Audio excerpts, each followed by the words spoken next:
Welcome to the Rim Break Rodeo. We hope this video helps. You begin by confirming prerequisites: an active Azure subscription, a resource group, and network basics. Once done, open the Azure portal and start Create a Resource Virtual Machine. Make sure to pick the correct subscription and resource group to control costs and policies.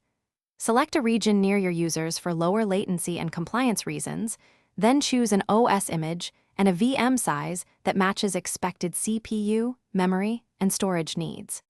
Next, you configure disks and networking so the VM is usable and secure. Choose Managed Disks and Storage Performance, Premium SSD for I/O-heavy workloads, Standard for test environments. Then set up the virtual network, subnet, and public IP assignment.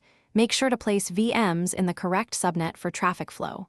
Once complete, define network security group rules to allow only required ports like SSH or RDP. Finally, you review all settings and create the VM, but pause to enable boot diagnostics and auto backup if needed to simplify recovery. Make sure tags, size, and estimated cost meet your requirements before clicking Create. Once provisioning finishes, connect using the chosen protocol and validate services. If things go wrong, check network security group rules, VM boot diagnostics, and the serial console logs. These reveal common issues like firewall blocks, incorrect credentials, or disk attach failures.